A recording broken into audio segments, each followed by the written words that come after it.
Hello, hello, and welcome back to Retrieving Sanity with your podcast host, Keegan. And this is your podcast for all mental health, addiction, recovery issues, and topics. Now, I've got a question for you. What would you do if suddenly you couldn't operate your body like you used to? Would you give up? Would you find yourself in a pit of despair? Well, today's guest is living proof that a broken body doesn't mean a broken spirit. In 1970, Ken Kunken was a Cornell football player whose life changed in a split second after spinal cord injury left him paralyzed from the shoulders down. But that moment wasn't the end of his story. It was actually the beginning of a legacy. Ken went on to become the first quadriplegic to graduate from Cornell University, not once, but twice, earning both his undergraduate and master's degrees before going on to Columbia Hofstra Law and a 40-year career in the Nassau County District Attorney's Office. I hope I said that right. He's a father, an author, a fierce advocate, and a man who's climbed countless steps, literal and figurative, so others could find smoother paths behind him. His memoir, I Dream of Things That Never Were, isn't just a title. It's a blueprint for resilience, justice, and unshakable purpose. So, Ken, welcome to the show. How are you doing today? This is awesome.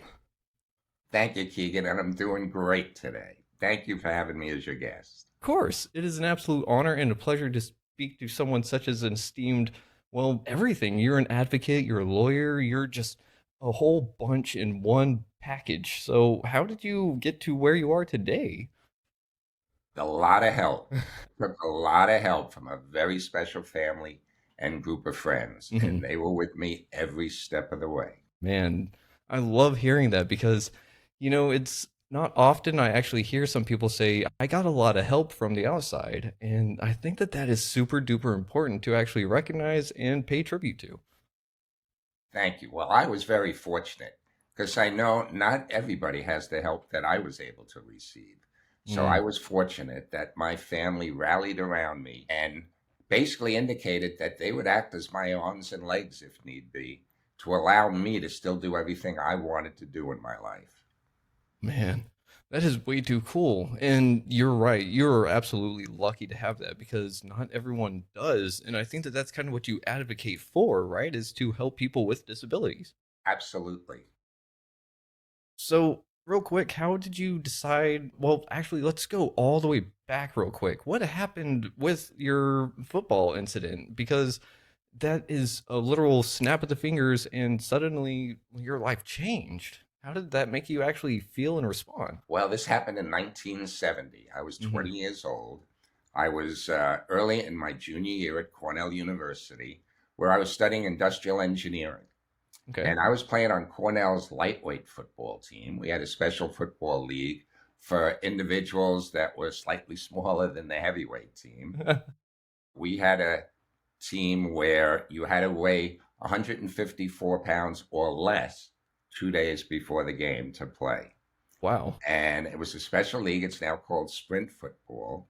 Okay. And even in that league, I was one of the smaller players because I naturally weighed under 150, while most of the people on the team weighed above it and would lose weight right before the game to weigh in.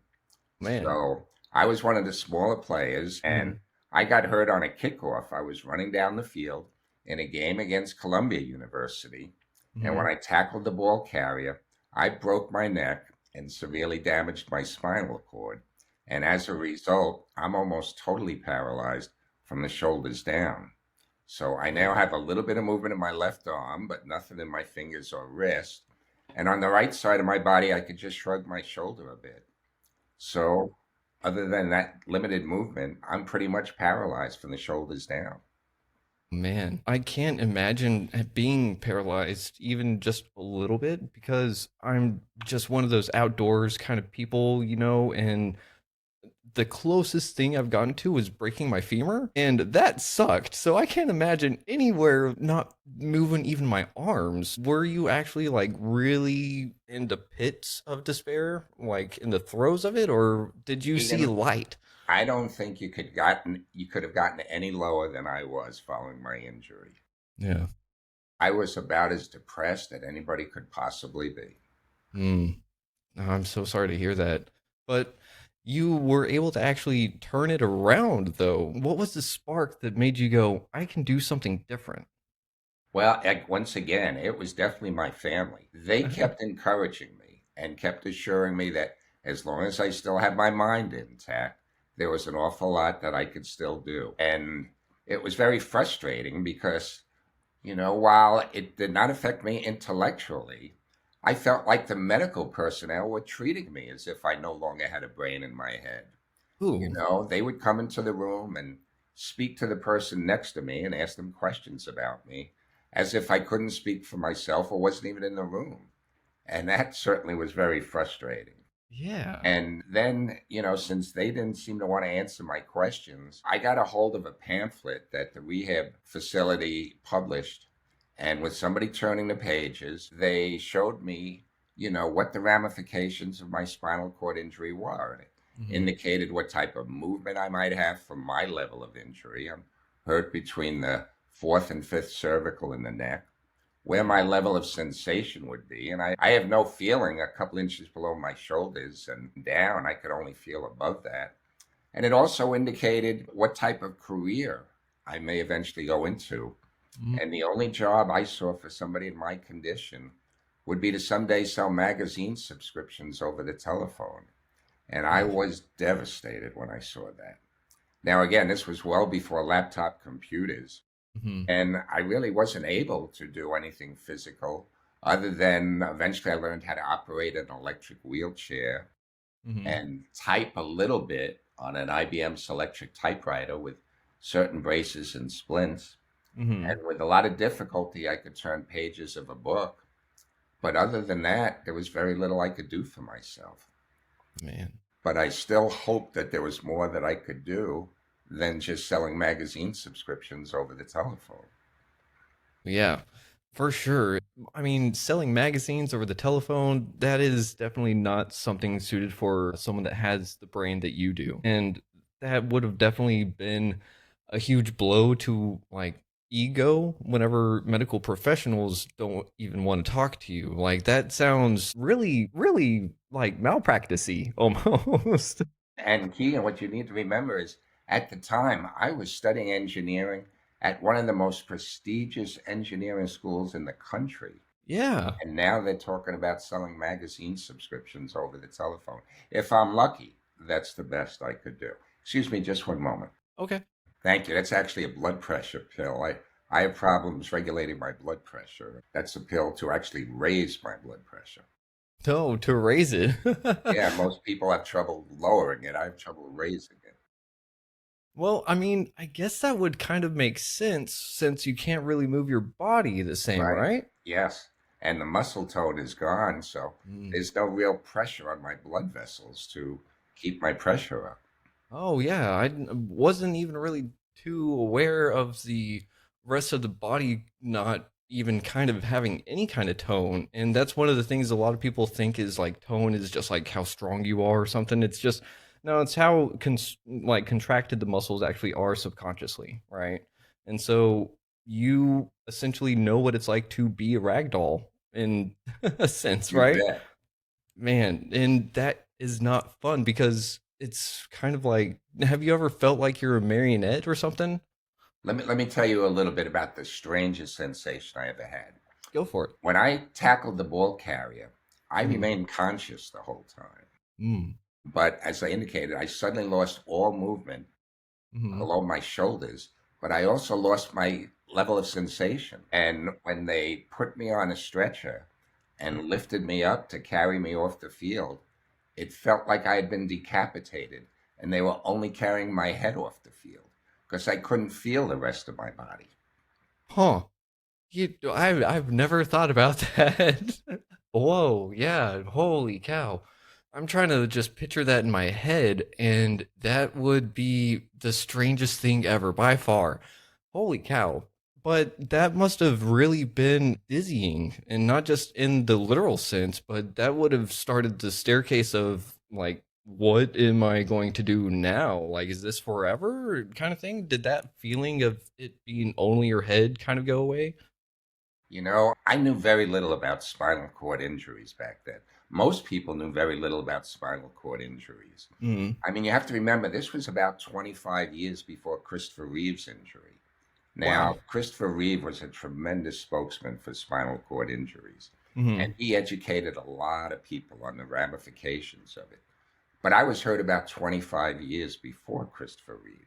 Hmm. So not too many people knew much about spinal cord injuries, at least in the public. And I certainly didn't know anything about it. So I didn't know what was going on with my body. And I Mm. remember when I was speaking to the doctor while I was laying on the field, I asked him, I'll be able to move again, won't I, doc? And he said, I don't know. And that really shocked me.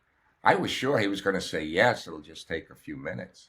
And when he said, I don't know, that really was a shock. Yeah, I can only imagine. I was very angry at my injury because it could have been avoided, and yours, not so much, right? It was something that who would have thought going to play football would have just changed your life in so many ways. I didn't know it was even a possibility. I thought here I was doing what everything was encouraging people to do, to be Hmm. physically active and Hmm. play basically the all American sport, football. Yeah. So it was not something that I was prepared in any way, shape, or form to experience a spinal cord injury. And in Yeah. fact, to make it even stranger, all our games were filmed. So while I was still in the hospital, I asked the coach to bring the game film to the hospital so I could watch it to Hmm. see exactly what happened. And over the years, I must have watched that play 100 times. And I Yeah. still couldn't tell you why I broke my neck. Oh man. So oh man, it's one of those things where it's like, was it fate? Was it by design or anything? And then like that would just ultimately make me go, curse you, divine, or whatever, you know? Keegan, I'm sorry to interrupt for a minute. No, When go. you say was it fate, strangely, I actually had a premonition that I was going to get hurt that season. Whoa. And it's real tough for me to explain and even rationalize in my mind. Hmm. But at the beginning of the season, I had such a strong feeling that I was going to get hurt that year playing ball that I actually verbalized it to my roommate. I Huh? said one day before the season started, I said, John, his name was John, I don't know what it is. I just have this very strong feeling I'm going to get hurt this season. And he, of course, said, what do you mean? I said, I don't know. I just have this feeling. And I broke my neck the first tackle I made that year. How do you explain that? I don't know. Did you knock on wood after saying that? I just figured it was such a strange feeling that I don't know why I was thinking of it. I played a lot of years of organized football, and I just tried to put it out of my mind. Man. Later, Keegan, I mentioned that years later to one of my aunts, and she said, did it ever occur to you not to play football that year? And it actually never occurred to me. I never thought maybe I shouldn't play. It just never occurred to me. Well, so let's look at it from the lens of maybe it was fate or maybe it was designed or whatever angle we want to take it from. It happened, and so we're just going to say it turned out for the absolute best in some regards. I'm sure you probably have some reservations about still wanting to move your body, but you've done so much good for everyone in the regards of disability, correct? I've tried to make the best of a bad situation. And with a lot of people's help, I was determined to still lead a useful and productive life. Mm. And so, what were the first steps, and like literal and figurative, that you had to do and actually just doing again? Because for a little bit, you're probably just sitting there, just ingesting everything that's going around and stuff, and now suddenly you have the spark to do something. So, what was that? Let me pick up on your words. What were the first steps? I had a Sorry. vocational counselor at the Rusk Institute encouraging me to go back to school and continuing my education. Her Mm-hmm. name was Joyce Mesh. And my grandparents, my family were all encouraging me to go on and return to school. In my mind, what school should I go back to? I wanted to go back to Cornell, Mm-hmm. where I was when I got hurt. I mean, in my mind, I basically, if you would have spoken to a doctor, he would have told you I wasn't accepting my injury. I was trying as best I could to ignore it and do everything that I would have done had I not been injured. So Mm-hmm. I decided to go back to Cornell just 11 days after I was discharged from the hospital. And Whoa. it probably was not the smartest move to go back to Cornell. This was about 20 years before the Americans with Disabilities Act took effect. Mm-hmm. where facilities had to be made more accessible to people with disabilities. Mm-hmm. It was one of the least accessible campuses I could have chosen to go to. No. Cornell's on a very hilly terrain in upstate New York. Mm-hmm. Almost every one of its buildings has steps in front of it, and Yeesh. there was not one ramp or curb cut on the entire campus. So Uh, when you say what were the first steps I took, well, on my first day of class, I had to be either pulled up or bounced down close to 100 steps just to Gosh. go to classes my first day. Oh, man, that is terrible. And I mean, whenever you put it into that kind of perspective, it really does make me go like, I take a lot of things for granted, and I'm sure a lot of people do too, because going around parking lots and stuff like that, you see those handicap spots and the little ramp for people on wheelchairs or whatever to get up. And like, I'm a copier technician by day, so I have to push those things up that ramp. If those ramps weren't there, a lot of people wouldn't be getting their copier. Right. Well, they didn't even have those ramps back then. Yeah. They were just an afterthought, and you didn't Hmm. see, quadriplegics attending most schools, let alone Cornell. Hmm. So that was not even a thought to have ramps there back then. Yeah, and you had said something about earlier people not understanding spinal cord injuries, and you have to like give credit a little bit to people because in movies, if someone breaks their neck, they're just gone, it's just done and over, but you're not. And it's like, so you're in this weird limbo space that not a lot of people got to experience before. When my family consulted with a specialist about my condition, he told them that I probably wouldn't live through the week. Whoa. He told my family that if I were to survive, I would have no movement. I would not be able to do anything. And my life expectancy would be between 5 and 9 years. And I'd probably live the rest of my life in a nursing home. So Oh, that was what the specialist told my family. man. So much for a specialist. He didn't know what he was talking about. Well, it's more than 54 years later. He's probably dead now, and I'm still here. In fact, this doctor actually said to my family, if he were my son, I would just let him go. No way. That's what the doctor told my family. No. No, no, that's not cool. That's not a doctor. I'm glad he's probably dead. So, and I don't say that often, but that's kind of not cool, man. But whenever you got back to Cornell, what were your classmates' reactions? Because I'm sure that would have been something new to explore as well, right? It sure was, and very few expected me to come back. And in Mm. fact, after one of my first days of classes, I was approached by a student on campus, and he asked me if I was Ken Kunken because my accident had gotten a lot of publicity. Hmm. And when I said that I was, he asked, "Aren't you supposed to be in the hospital?" That was the attitude back then. You should be in the hospital, not back in school with everybody else. So it's almost, did you almost feel like a leper at some point? It was very strange because I was being stared at wherever I went. And Mm. I knew it was not out of animosity, it was more out of curiosity. I mean, for one, nobody was used to seeing somebody in my condition on a college campus. I Mm. mean, I was not only just in a wheelchair, but I couldn't use my arms either. Mm. So it looked even stranger because if I went to the cafeteria to have lunch, I needed somebody feeding me. Mm. Right? You're not used to seeing an adult being fed. Yeah. So wherever I went, I was being stared at. And I Mm. always felt I was a bit of an introvert before my injury. So I wanted to draw as less, the least amount of attention as I could to myself. Hmm. And instead, wherever I went, I was being stared at. Man, and that, how did that really make you like react on the outside? Because you can't do a whole lot whenever it comes to expressing yourself, except for maybe giving people the little mean eye, just. It was really difficult.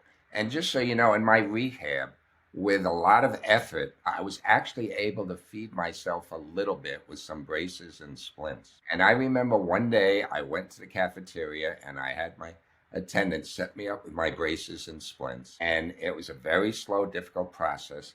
And I would try to feed myself a little bit, with a fork that had a swivel on the end. And it was an effort just getting food to my mouth. So I Yeah. really had to concentrate.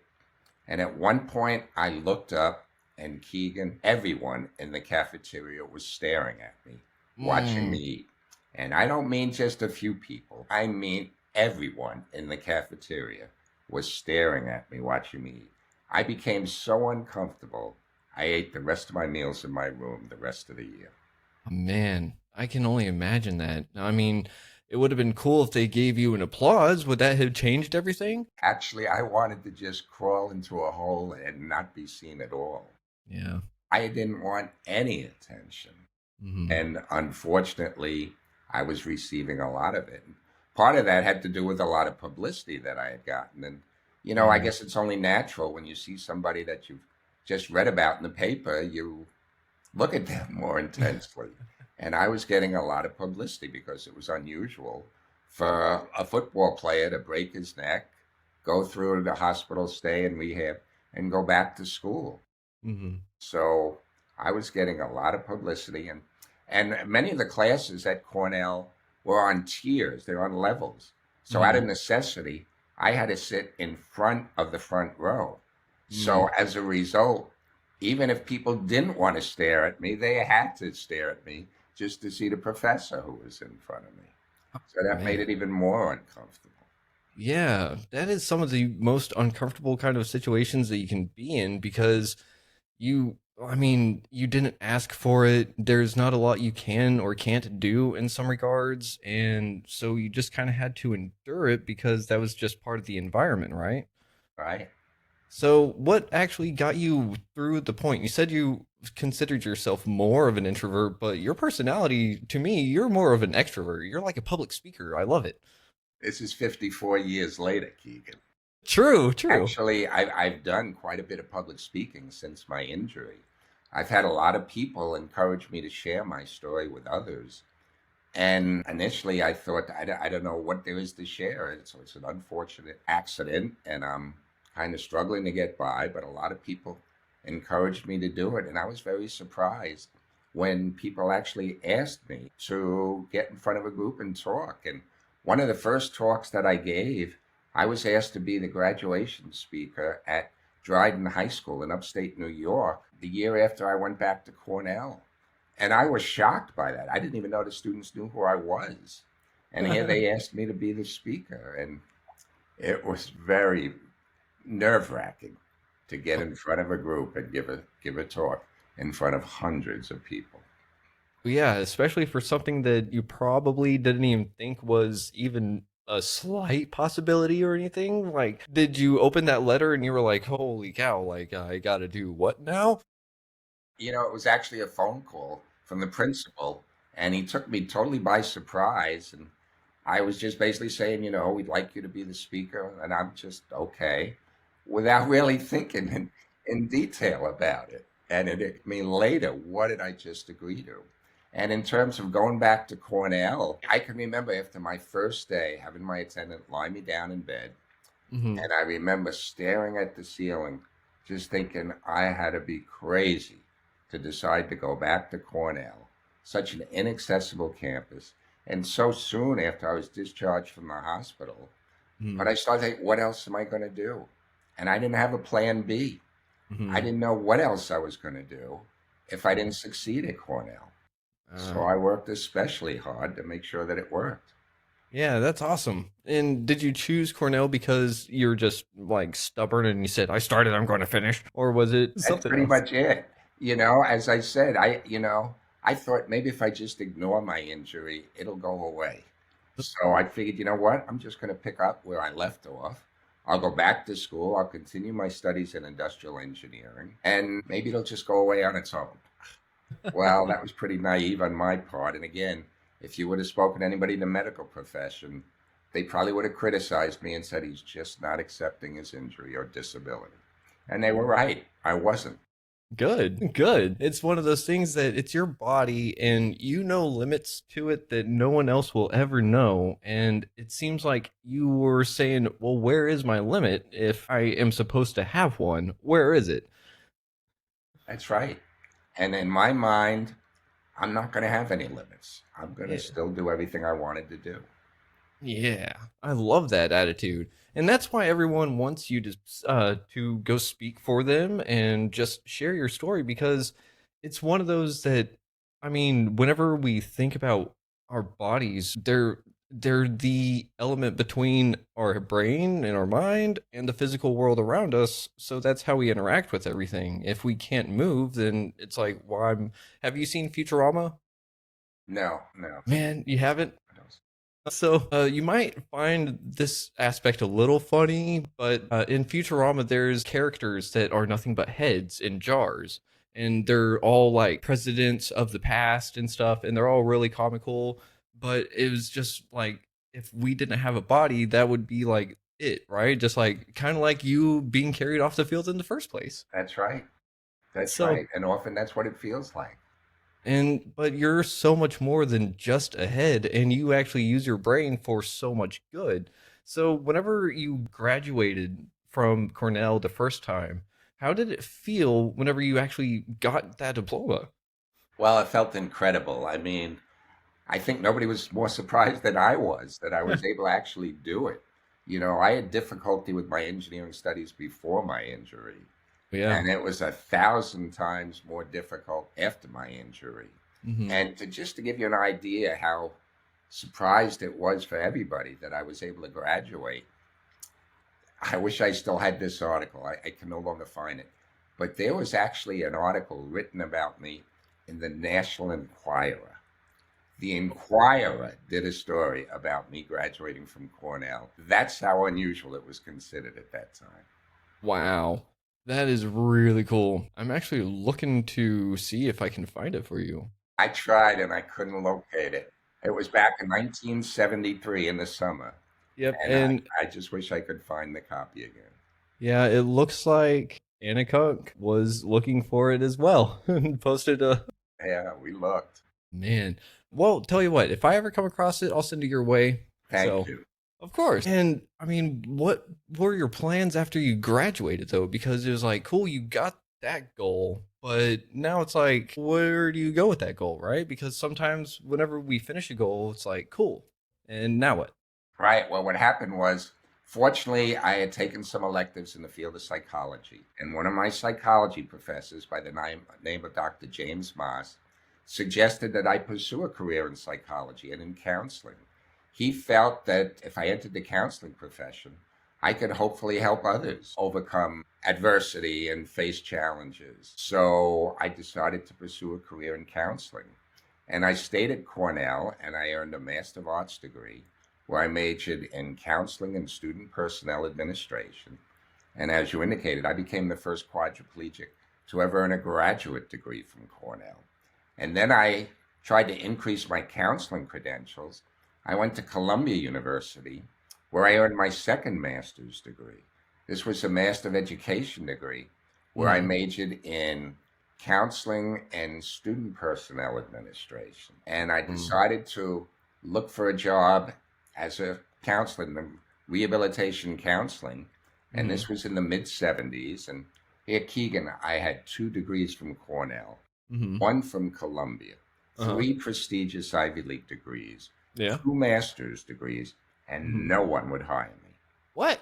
I looked for a job for a year and sent out more than 200 resumes. Whoa. Seemed everybody felt that I was just too disabled to work.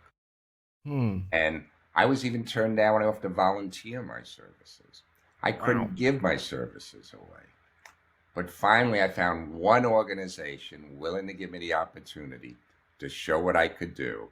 And that Hmm. the organization is Abilities Incorporated, which was part of what was then called the Human Resources Center, is now called the Viscardi Center after its founder, Dr. Henry Viscardi Jr. Okay. They're on Long Island, and they hired me to work as a vocational rehabilitation counselor, working with other individuals who had severe disabilities. And as Hmm. it turned out, I was more severely disabled than any of the people I was counseling. Wow. I mean, it doesn't really leave a whole lot of room whenever you only got a little bit of your arm and a little bit of shoulder, right? Right? But that is super cool. And I mean, first of all, I'm kind of stumpfounded. I just made a new word, stumpfounded. I'm dumbfounded that no one would even hire you with those degrees and everything because on paper it's like, holy cow, this guy is really accomplished. He knows his stuff. I want him on my team. But then like on the resume, did you put also paraplegic or a quadriplegic? Yes, I did. I felt it was something that the interviewer should know so they're not totally shocked when they see me. And unfortunately, it still happens today. People Mm. with disabilities still have difficulty today Mm-hmm. finding a job, although fortunately it's gotten a lot better over the years. Mm-hmm. But 50 years ago, you didn't see many quadriplegics in the workforce. You didn't even see them out in public Mm. because, there weren't any curb cuts back then or wheelchair ramps. So it was Mm. difficult for somebody to get around. There was, no public transportation for people in wheelchairs. Mm. It was very difficult to get around. So you weren't very visible back then in the Yeah. public's mind. Yeah, and I mean, whenever we think about it in that regard, I mean, so many other people probably suffered a similar injury and just listened to that same doctor that you had. And With that in mind, when I was in the Rusk Institute for rehab, it seemed like all of my roommates who had been hurt a lot longer than I was weren't doing much with their lives. They were basically just sitting home. And they had mm, been hurt a lot longer than I was. And mhm, I really fault that on the advice and encouragement that they either were not receiving at all or just didn't get the proper advice. mm, I guess they were not encouraged to go on and do more with their lives. It was more like, you have this disability, you need to accept it. mm. Man, and that is something that you just did not do, and I absolutely love that. So, how did you go from working with the disabled? And by the way, I gotta say, like, as an addict alcoholic, I gotta say that the people that can work with me or that sub label of people, whatever you want to call it, is someone that's been through addiction themselves and come out on the other side. So, I mean, it makes sense that someone such as yourself is helping other people with disabilities because you get all the nuances, you get all the complexities, you get the inner workings of like how this actually makes someone feel whenever they can't do what everyone else seems to be able to do so easily, right? Absolutely. And the fact that I was more physically limited than the people I was counseling, I Mm-hmm. hoped would encourage others to say, you know what, if I can work, they can work. And Mm-hmm. they could still do a lot with their lives. And for me to, be in that position where now I could help others instead of just receiving help did wonders for me. I mean, it increased my self esteem, my feelings of self worth, my self confidence. It made an enormous difference in how I looked at my own life. Yeah, because you're finally able to actually give back to the world in a way that is deemed meaningful to you, right? Absolutely. And that was so important to me to be able to do that. Yeah, because I mean, it's one thing to exist in the world and to take in all the great things that it has, but if you're not putting back out, if you're not helping the next person, what's the point, right? Right. So, So I was fortunate that this organization, Abilities Inc., hired me. mhm, And as a result, I want to encourage other employers that there's an awful lot somebody with a disability can do if they're just given the opportunity. mhm, I've made it one of my missions is to encourage employers to hire people with disabilities yeah, and to just keep their expectations a lot higher than they normally seem to be for somebody with a disability. Oftentimes a person's performance rises or falls based upon what others expect of them. mm, If you expect the best from somebody, oftentimes they'll rise up to meet those expectations. And I think that's so important. yeah, for sure. And you unfortunately had to, well, unfortunately suffered the other end of that. You were told that you wouldn't amount to and do well and just actually be. So, like, how, in like a couple of words, what would you say to anyone out there doubting their abilities, whether it be physical or mental? You have to believe in yourself. I mean, while it's important to accept help when it's offered, and hopefully you will get the right amount of help, It's ultimately up to you to make something of your life.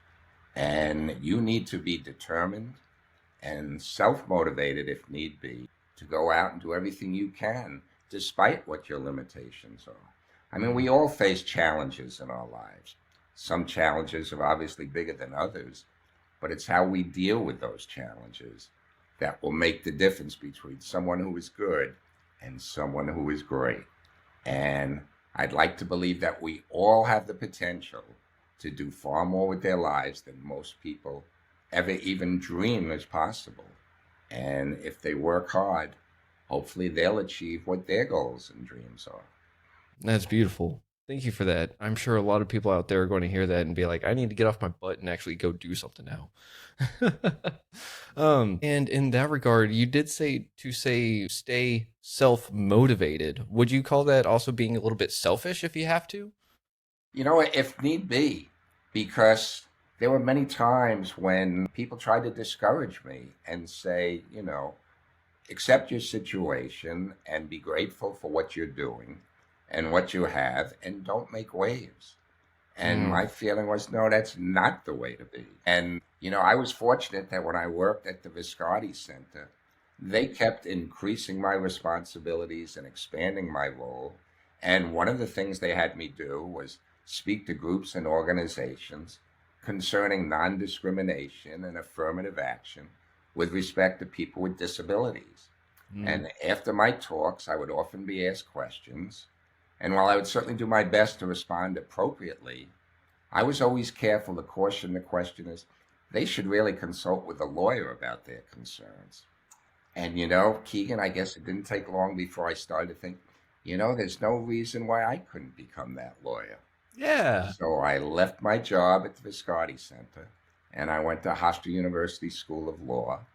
And after graduating, I actually changed my career perspective. My brother was a lawyer, he's 2 years older than me, and he was working as a defense attorney for the Legal Aid Society. But he encouraged me to do an internship with the district attorney's office Okay. because, there I would have more physical assistance. There were paralegals and secretaries and detectives and police officers and, a lot Mm, of people that could help and student interns. mm. And, my office was right in the same building as the courthouse.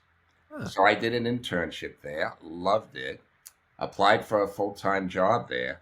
And I Mm, was fortunate that in 1979, the district attorney at the time, a person by the name Dennis Dillon, was a very forward thinking, self confident prosecutor who had the guts to base his hiring decision on my abilities rather than my disability. And he yeah. hired me to work as an assistant district attorney, where I worked for more than 40 years. Wow. That is way too cool. And what was his name again? Dennis Dillon? Dennis Dillon, Dillon. He was a phenomenal boss, a phenomenal district attorney. And at the time he hired me, I didn't know of another quadriplegic that was a trial attorney, let alone an assistant district attorney. Hmm. Now, they may have been out there, but I didn't know about them. I mean, you didn't have the internet as Yeah. active as it is, right now. So I never heard about somebody, going into court when they were as physically limited as I was. Hmm. But he had the guts and the foresight to hire me. And I'll always be grateful for him for doing that as well. Yeah, for sure. I can honestly say that I offer my gratitude to him as well because we wouldn't be having this awesome conversation, and a lot of people would probably be feeling really disheartened throughout the years, right? Right? So, he hired me, and based on his confidence in me, I was very fortunate that I worked hard and was promoted a number of times in the office to where I eventually became one of our deputy bureau chiefs, where Wow. then I was in a position where I was helping supervise more than 25 other assistant district attorneys. Whoa, that's so cool. So it seems like you're really speaking from experience whenever you say if you set expectations for someone, they'll rise up to it, right? Right? Man. And with the proper help, support, and encouragement, and given the opportunity when they merit it, there's an awful lot a person can do. Oh, man. However, I do want to ask something along those lines. Now, whenever we set the bar really high for someone such as myself that has a lot of anxiety issues goes, I have to be perfect all of a sudden, right? I have to aim for perfection. But that's not what you're saying. You're just saying do your best, right? That's right. That's exactly what I'm saying. And believe me, I experienced a lot of anxiety along the way as well, because here I knew a lot of people were placing confidence in me. Mhm. And I, quite frankly, wasn't sure I merited all that confidence. But I Man. tried to use it as another motivating factor to do even more than I was doing. Okay, so using motivation in that regard is totally a little bit different than what I've actually thought of before because to me it would have been fear. Like, I've got a lot of fear in me and I don't know if I can do this. And old me would just run into the corner and drink until all my problems just got bigger and then I'd have to drink more and so on. You know, Keegan, it got to the point where my family was working so hard to help me in every way that they could that I was feeling like I would disappoint them if I Mm. didn't do everything I could do to continue to achieve and progress. And that pushed me even more to try and do the best job I could possibly do. Man, so it really sounds like you're not just fighting for yourself, you're fighting for your family, your friends, and all the other people that need a voice whenever they don't have someone to speak up for them, right? Yes, and as a result, I felt a certain responsibility to do as best I could do because it may affect employers' decisions whether to hire somebody else with a disability. If they see that, somebody gave me the opportunity and I wasn't able to do what was expected of me, it may discourage them from hiring somebody else with a disability. So I Mm, was feeling that responsibility as well. yeah. And I did my best to not only do well, but to encourage people to hire others with disabilities. Yeah. And that is so freaking cool. And I love that you were able to just blaze a trail for everyone else because, I mean, it is one of those things that I take for granted whenever I see like a handicap sign or this, that, or another. And I'm grateful that I don't have to utilize them. But at the same time, whenever I see someone parked in a handicap spot that shouldn't be there, I have second thoughts about doing something to their car. Mostly just leaving a note on there, just being like, but that's the thing is that we don't really take into account the things that we take for granted. Oh. And you know what, Keegan? I was so fortunate that the Viscardi Center gave me this opportunity. Mhm. And I'm so proud to say that they remembered the work that I did when I was there. And 30 years after I left, the president of Abilities Incorporated called me on the phone and asked me to be a member of their board of directors, which I Whoa. very proudly accepted. And now, starting in 2009, I've worked first on the Abilities Inc. board of directors, and then beginning in 2017 on the board of directors of their parent company, the full Viscardi Center. I'm on their board of directors, and I'm so proud and happy that I've been able to remain involved in helping people with disabilities do more with their lives than most people ever thought was possible. Yeah, that is way too cool. I mean, being on a board of directors, holy cow. Like, I mean, that is one of those not only like status symbol, but it is a marker of progression and just achievements that you've done. And you also are humble enough to say that you didn't necessarily do it all yourself. I definitely didn't do it all myself. Keegan, there was nothing I could have done Yeah. without a lot of help from others. And And I'm devoting my life to now giving that back and helping others as best I can. yeah, and I absolutely love that. And it is what this world needs. And we need more Kunkens. We need a lot more of you. Well, I'm doing my best to produce some. So if I might just stretch the conversation a little, Yeah. I've been very fortunate in my education and in my work life. Huh? But what I'm most proud of, Keegan, is my personal life. Oh. So if I may be so bold as Uh-huh. to say, I made up my mind I was going to try and do everything I wanted to do before my injury Hmm. to still do that. And that included dating, and as you might expect, dating when you're a quadriplegic and trying to impress a woman when you're almost totally paralyzed poses its own unique set of challenges. Yeah. And it took me a while before I met the perfect woman for me. Her name Huh. is Anna. She's actually sitting right off camera to my right. And Anna's the most incredible person I ever met. But, Mhm. shortly after my injury, I kind of decided that, I would never get married because I felt Mhm. it would be too limiting for asking a woman to be my wife and, Mhm. be married to somebody with such physical limitations. Yeah. But it was actually my Aunt Betty, as well as some others, as well as Anna, who Mhm. convinced me there was a lot I could offer to a Mhm. woman. And with their encouragement, I decided to marry Anna. And just a couple of weeks ago, we celebrated our 22nd wedding anniversary. Woohoo! Congratulations. Thank you, Keegan. And the story still gets better than that. In fact, it was actually Anna that proposed to me. Whoa, wow. Yeah, which made it even more special. Made it a little easier for me to go through with the marriage when I knew she was actually the one that proposed. Yeah. But when Anna and I talked about getting married, Anna said that she wanted to have my baby. And not just a baby, my baby. She said she wanted to see a little Kunken running around our home. So, when you say, I want to encourage others to follow in my footsteps, Mhm. well, now the decision was, should I become a father? Yeah. And I really questioned whether that would be appropriate for me and whether it's something I wanted to do. But with his Anna's encouragement, we looked into various options, Mhm. including in vitro fertilization. And despite the fact that I had been paralyzed for more than 30 years at the time, Mhm.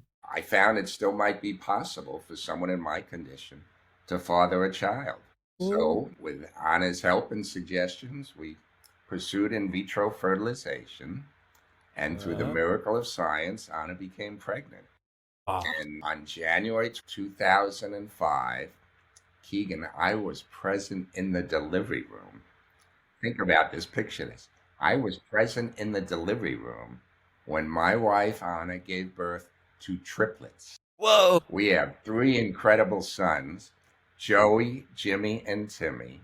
They've Huh? just completed their sophomore year in three separate colleges in upstate New York. Whoa. They're the light of my life. They're incredible kids and doing absolutely great. Dude, that is way too cool. Holy cow. Congratulations on all of that because I mean from the beginning of just like should I date, can I date, what do and then all the way up to actually having triplets and they're graduating colleges and stuff. Yeah. Well, they just finished their sophomore years. Huh. One is at State University of New York at Morrisville studying renewable energy. Ooh. One is at Syracuse pursuing a dual major Wow. in communications in the Newhouse School of Public Communications and the Maxwell School of Public Policy. And Mhm. he wants to be a journalist. And my son Joey, 50 years after I graduated Cornell, started attending Cornell. And he's majoring in mechanical engineering. That is way too cool. Just make sure he doesn't play any football. That's for sure. Although they're actually all three are martial artists. All three of them are second degree black belts in the martial art Taekwondo. And they're in terrific physical condition. That is way too cool. And it definitely seems like your brain has definitely traveled along the genetics. Well, fortunately, they get a lot of it from Anna, and they are way smarter than I am. It's the combined effort, it's a combined effort. So it just makes everything that much better. But real quick, what was the name of your book again and where can All people right. find it? Well, let me tell you about that. My Okay. book is called I Dream of Things That Never Were, the Uh-huh. Ken Kunken story. It's actually on the bookshelf right above me, right above Mhm. my shoulder. And the way I got that title was while I was still a patient in a rehab facility in April of 1971, I was asked to testify before a United States Health Subcommittee chaired by Senator Edward Kennedy. Mhm. And 8 days after my testimony, Senator Kennedy sent me a glass paperweight in the mail that had an inscription on it that the Mhm. senator said his late brother Robert Kennedy liked very much. And the inscription was actually a quote that Robert Kennedy used to say basically at the end of all his talks. And the inscription read, "Some men see things as they are and say why. I dream of things that never were and say why not." And that's where I got the title of my book, I Dream of Things That Never Were. Man, that is way too cool. I love that story. And people can find it on Amazon or anything like that real Right, they quick? can find it on Amazon as well as other sites. If they go on my website, which is kenkunken.com, that will tell you different ways that they can purchase the book, which is available not only in hardcover, but in an Okay. ebook, in a Kindle version, as well as in an audiobook that I narrated. Mm-hmm. Okay. You narrated it yourself too. It's almost 16 hours long. It's also in various libraries. So, there are a Okay. lot of different ways that they could either purchase it or obtain it to read it or Okay, listen cool. to it. I was about to say, if you narrated it and it was translated, did you do the translation as well? Well, actually, my wife is working on translating it into Polish. My wife is Oh, from Poland, and she's working on translating it into Polish. But I was actually the one that read it in English, and it's almost 16 hours long. oh wow. That is cool that it's getting translated to Polish. That would have been like the one probably number 12 I would have guessed. Right. So, real quick, we are near the end of this episode, which really sucks because this is a really good conversation and I'm loving every second of it. So I have to ask real quick, do you think we could see you on in the future at some point to catch the parts that we didn't get to or maybe dive a little bit deeper? That would be my pleasure, Keegan. You Dude, just let me know sweet. when. Right, we can definitely do that. But real quick, we do have that new little game show segment if you want to try it out real quick. I'll give it a try. Alrighty. Ken, you've lived a life most people couldn't even dream up. So, in this segment, we're flipping the script. Let's see what you dream up fast, fun, and a little off the wall. This is Can You Imagine?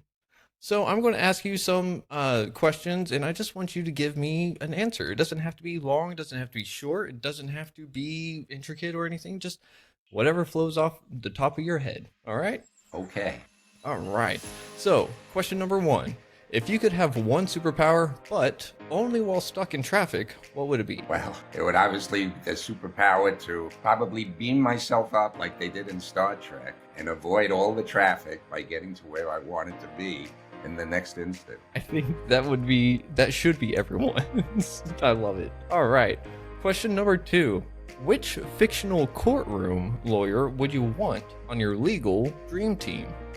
Well, that's strange for me because virtually every lawyer's show dealt with defense attorneys, and here I was a prosecutor my whole career. So I guess I would have to refer to the show Law and Order, where near the end they would show prosecutors. No names jump out at me for a prosecutor, but it was somebody on the prosecution side of the bench.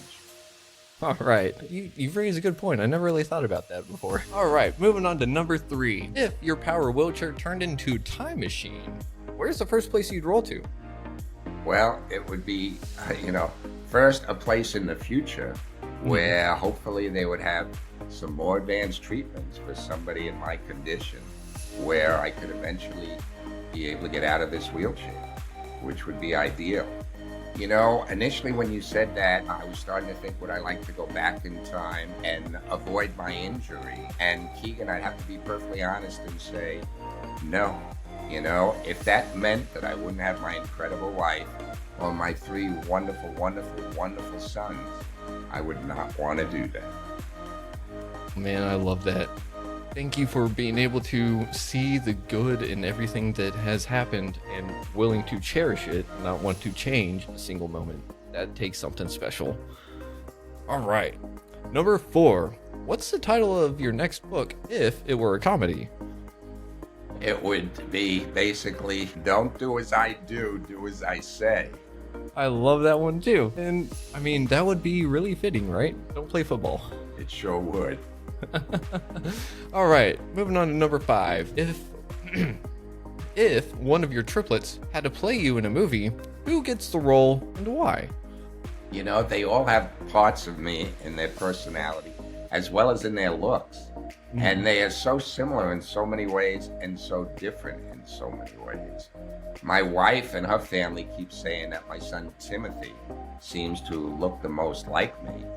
But, When I look at my son James, I always thought he looked just the way I looked when I was a younger version of myself. And my son Joey reminds me so much of my older brother Steve that I think it has to be a combination of all three that would do the best job in playing their father. So it would be a little bit of like you get this part in this age range, you get this part in this age range, and so on. Absolutely. I love that. And I mean, it would make sense, right? It would make a lot of sense. All right, number 6. What snack should be renamed in your honor? Boy, my favorite food has always been chocolate. And if that brought, a smile on everybody's face, if they called it Ken Kunken's chocolate or something of that nature, I hope they're smiling when they're consuming. Love that. It's kind of like Willy Wonka, except better, right? Right. So, number 7. If you got to write one law that everyone had to follow, what would it be? Be accepting of everyone. Try and eliminate prejudice whenever they can. I think that's so important. And I might add that for some reason, there seems to be a negative impression of diversity, equity, and inclusion these days, DEI. And I believe people are misunderstanding the benefits of inclusion, of equity, of diversity. And I think it would be to strengthen DEI and not weaken it. Yes, I love it. Thank you for bringing that up. That was something that I kind of wanted to touch on, but whenever I saw the time, I was like, we don't have time to dive into that. That sucks. So, number 8. Would you rather argue a case in front of a jury of dogs or coach a football team of squirrels? Well, I never liked appearing before anybody. I did a lot of motivational speaking and never enjoyed getting up in front of a group and giving a talk.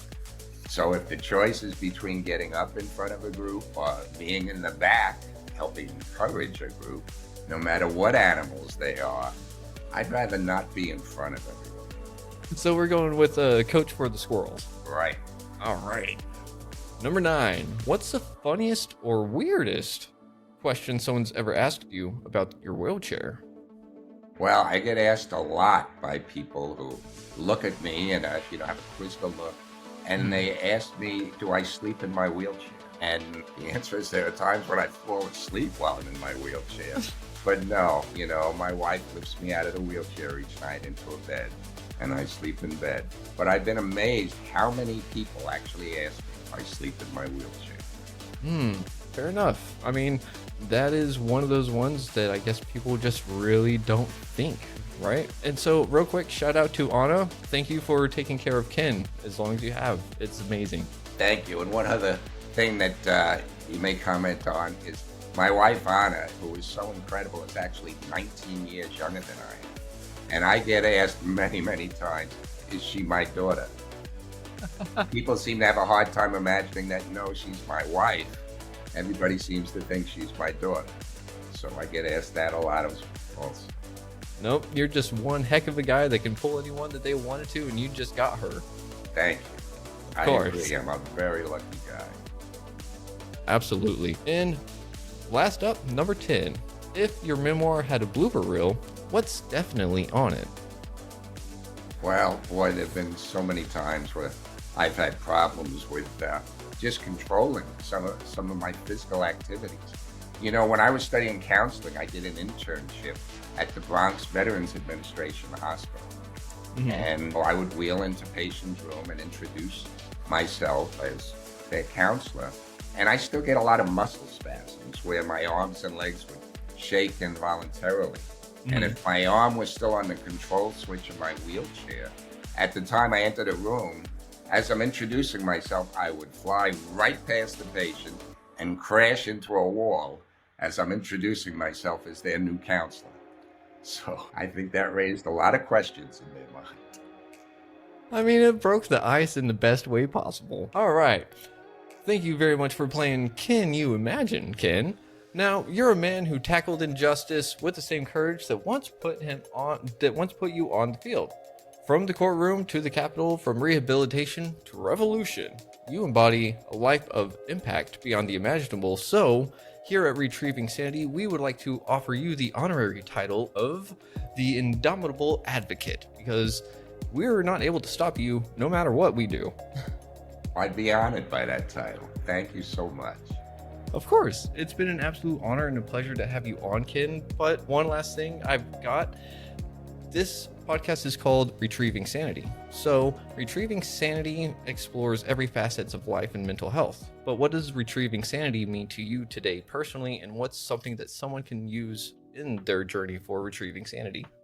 Well, for me, it had to be to go from the depths of depression and despair to what I would think is the pinnacle of happiness and success.